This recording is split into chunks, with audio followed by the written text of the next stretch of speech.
ఇది వచ్చేసి ముందే మీకే అర్థమవుతుంది. ఓకేనా? సండే స్పెషల్ పోన్ బిర్యానీ చూస్తారు కదా. Sunday special phone biryani. ఓకేనా? ఆగండి ఒక్క నిమిషం. ఎస్ మీకేనండి. ఓకే. హలో అండి, వెల్కమ్ టు ఛానల్. అందరిలో ఉన్నారు, బాగున్నారా? నేనైతే బాగున్నాను, మీకు కూడా బాగుండాలని మనస్ఫూర్తిగా కోరుకుంటున్నాను. ఏంటబ్బా ఏ వీడియోలో అయినా స్టార్టింగ్ గోల్ అనుకుంటున్నారు కదా. అదేం లేదండి, కాకపోతే మీ అందరితో నేను మనస్ఫూర్తిగా మాట్లాడాలని మీకు ఈ విధంగా వీడియో అయితే షేర్ చేస్తుంటాను. ఇందుకు బిర్యానీ గోల్ ఏంటబ్బా స్టార్టింగ్లో ఈ విధంగా చెప్పింది అనుకుంటున్నారు కదా. అదేం లేదండి, మొన్న సండే వచ్చింది కదా, మామూలుగా వచ్చేసి ఆ రోజు నేను మామూలుగా ఎక్కువగా పిల్లలకి వాళ్ళకి నచ్చిన ఫుడ్ ఇంట్లోనే ఎక్కువ తయారు చేస్తుంటాను. ప్రత్యేకించి ఈ విధంగా పాట్ బిర్యానీలు అయితే పెద్దగా ఏం కొనవండి మా ఇంట్లో అయితే. కాకపోతే మీకు ఈ విధంగా వీడియో షేర్ చేయాలని అయితే అది పనిగా ఈ పాట్ బిర్యానీ తెప్పించి మరి మీకు ఈ వీడియో షేర్ చేయాలనుకున్నాను. జస్ట్ ఇవి వచ్చేసి చూసారు కదా, తను మా చిన్ని పాప. అది ఎప్పుడో ఈ ఫోటో అయితే ఇమేజెస్ ఈ విధంగా షేర్ చేయాలనుకున్నాను. ఇదిగోండి, ఇవి వచ్చేసి ఏఐ క్రియేషన్, మీకు ఆల్రెడీ అర్థమైపోయి ఉంటుంది కదా. ఇంతకీ అసలు విషయానికి వస్తే మాత్రం ఇదిగోండి చూసారు కదా, నా చిట్టి బంగారు తల్లి. మామూలుగా ఇంట్లో ఎవరికైనా ఆడపిల్లలంటే చాలా ఇష్టం కదా. చూడండి ఎంత ముద్దుగా మింగేసేలాగైతే చూస్తుంది. ఇంకా విషయానికి వస్తే మాత్రం ఇంకెక్కువ విసిగించనులేండి. మామూలుగా మొన్న అందరికీ అమ్మఒడి అయితే వచ్చింది. సారీ అండి, అమ్మఒడి కాదు కదా, ఫస్ట్ అమ్మఒడి, ఇప్పుడు వచ్చేసి తల్లికి వందనం అందరికీ అయితే వచ్చింది కదా. మామూలుగా ఇంతకీ అమ్మఒడి గురించి మీరెందుకు స్పెషల్గా ఏ విధంగా చెప్తున్నారు అనుకుంటున్నారు కదా. అదేం లేదండి, మామూలుగా నేను ఏ విధంగా యూస్ చేసుకున్నానో మీకు అందరికీ వీడియో షేర్ చేయాలనుకుంటున్నాను. కొన్నిసార్లు అయితే పరిస్థితులు అయితే చెప్పిరావు కదా, అప్పుడప్పుడు అయితే పిల్లల్ని చదివించలేని స్టేజ్లో ఉన్నప్పుడు అది వాళ్ళకి ఎంతో ఉపయోగకరంగా యూజ్ అవుతుందని ఈ విధంగా ఈ వీడియో మీకు షేర్ చేశాను. మామూలుగా వచ్చేసి ప్రభుత్వం తరపు నుంచి మనం ఏ ఒక్క రూపాయి ఎందుకున్నా అది దానికి తగ్గట్టుగా సద్వినియోగం చేసుకుంటారని అయితే ప్రతి ఒక్కరైతే ఈ విధంగా నేను వీడియో షేర్ చేయాలనుకున్నాను. నేను వచ్చేసి ఇందుకు మీరేం చేశారబ్బా అనుకుంటున్నారు కదా. అదేం లేదండి, నేనైతే మా పాపకి మొత్తం స్కూల్ ఫీజు అయితే కట్టేశాను. కాకపోతే ఎందుకు అంత రిస్క్, అవసరానికి వాడుకోవచ్చు కదా అనుకుంటున్నారు కదా. అవునండి, ప్రతి ఒక్క రూపాయి ఏదైనా మనకి అవసరం అనుకుంటే మాత్రం ఖచ్చితంగా వాడుకోవాలి. లేదు అంతకు మించి మనం పిల్లలకి కట్టగలిగే స్టేజ్లో ఉన్నాం కదా, ఆ డబ్బులు ఏదైనా అలా ఎలా ఖర్చు చేస్తామని మాత్రం అస్సలు అనుకోవద్దు.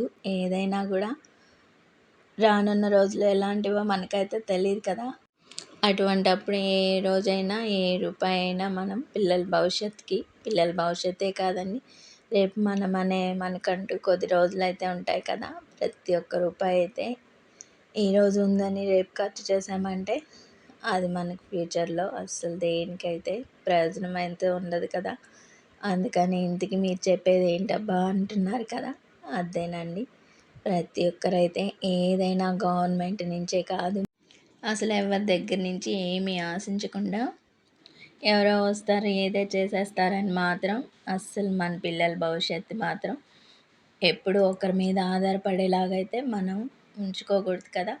వాళ్ళకంటూ ఒక సొంత జీవితాన్ని, మంచి లైఫ్ని ఇవ్వగలిగే స్టేజ్ మాత్రం ప్రతి కన్న తల్లిదండ్రులకైతే ఖచ్చితంగా ఉండాలి. ఏంటబ్బా ఎన్ని చెప్తూ ఈ విధంగా మధ్యలో సైకిల్ అయితే షేర్ చేసింది అనుకుంటున్నారు కదా. జస్ట్ అదేనండి, ఈ అమ్మఒడి ప్రోగ్రాం అయిపోగానే తర్వాత ఈ విధంగా నెల్లూరులో ఇలా సైకిల్స్ అయితే ఇచ్చారు. చూశారు కదా, పిల్లలకి ఎంతో నచ్చిన కలర్స్ పింక్ అండ్ బ్లాక్, చాలా మోడల్స్ అయితే ఇలా అందరికైతే వాళ్ళకి నచ్చిన విధంగా అయితే ఈ విధంగా అర్హులైన పేద విద్యార్థులందరికీ ఈ విధంగా పిల్లలకైతే చూశారు కదా. సైకిల్స్ చూస్తేనే ఎంతో ముచ్చటగా అయితే ఉన్నాయి కదా. అవైతే ప్రతి ఒక్కరికైతే ఈ విధంగా పంచారు. చూశారు కదా, ఏమైనా కూడా పిల్లల్లో సైకిల్ తీసుకున్న ఆనందం అయితే అస్సలు మనం మాటల్లో అయితే చెప్పలేమండి. ఏమైనా కూడా మనం వాళ్ళకి నచ్చింది ఒకటి మనం కొనిచ్చినప్పుడైతే పిల్లల్లో ఆనందమే వేరు కదా. ఏదేమైనా కూడా నలుగురికి మంచి జరిగే ఈ విధంగా చక్కటి అవకాశాలను మాత్రం అందరూ కలిసి సద్వినియోగం చేసుకుంటారని అయితే నేను మనస్ఫూర్తిగా కోరుకుంటున్నాను. ఇంతకీ ఈ వీడియో మీ అందరి ముందుకి ఈ విధంగా వీడియో షేర్ చేస్తున్నానంటే నేనైతే ఒక్కసారి అయితే ఈ విధంగా ఆలోచించాను. అది వచ్చేసి మామూలుగా నేను ఎక్కువ షేర్ చాట్లో వీడియోస్ డౌన్లోడ్ చేస్తుంటాను కదా, అప్పుడు వచ్చేసి ఈ చిన్న క్లిప్పింగ్ వీడియో అయితే నాకైతే కనిపించింది. ఇది వచ్చేసి దీనివల్ల అయితే మీకు అందరికీ ఈ విధంగా వీడియో షేర్ చేయొచ్చు అనే నమ్మకం అయితే ఇప్పుడు వచ్చేసి అదే వీడియో ఇదిగోండి మీకు ఈ విధంగా వీడియో షేర్ చేయాలనుకున్నాను. ఇదిగోండి చూస్తారు కదా వీడియో అయితే స్టార్టింగ్ ఎంత గొప్ప వాళ్ళమైనా కూడా బయట దోమలు కొడితే మనకు జబ్బులు వస్తాయి. నేను ఒంగోలు రైల్వే స్టేషన్లో రైలు ఎక్కుతున్నాను. అక్కడ కొంతమంది మిత్రులు మిగతా వాళ్ళంతా కూడా టైంకి వెళదామని నేను కొంచెం ప్రయాణంలో రైలు మిస్ అవుతాను, కొంచెం భయపడుతుంటాను.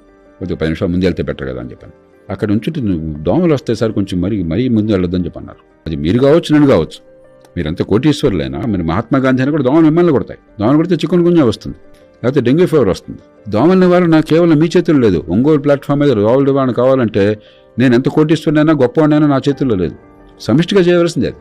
కాబట్టి మనం మాట్లాడిందంతా కూడా సొంతంగా చేసుకోలేని పనులు, మనందరికీ అవసరమైన పనులు, సమిష్టిగా మాత్రమే సాధ్యమయ్యే పనులు. అంతేగాని మనమే దేశ సేవ చేయట్లా, మన కోసమే చేసుకుంటున్నాం. అది అర్థం చేసుకుని మీ వ్యక్తులుగా ఔన్నత్యాన్ని పెంచుకోండి, సుఖాన్ని అనుభవించండి, ఆనందాన్ని పెంచుకోండి, స్వేచ్ఛని పెంచుకోండి. కానీ మందికి కావాల్సిన పని జరగకపోతే మనం నష్టపోతామని గుర్తించి దానికోసం ఒక చేయబెట్టండి. ఈ రెండు చేస్తే అద్భుతమైన లోకంలోకి మన యువత వెళ్ళబోతుంది. ఓకేనండి, చూశారు కదా వీడియో అయితే బోర్ అనుకోకుండా ఇప్పటిదాకా చూసారని అయితే నేను అనుకుంటున్నాను. అండ్ ఉంటానండి. కాదండి, ముఖ్యంగా వీడియో నచ్చితే ఇంకొంతమందికి రీచ్ అయ్యేలా షేర్ చేస్తారని అయితే నేను మనస్ఫూర్తిగా కోరుకొని, నలుగురికి యూజ్ అయ్యేలా ఉపయోగపడుతుంది ఈ వీడియో అనుకుంటే మాత్రం మీరంతా లైక్ చేస్తారని అయితే నేను అనుకుంటున్నాను. ఓకేనండి, అండ్ ఇంకైతే విసిగించండి. ఉంటానండి, బాయ్.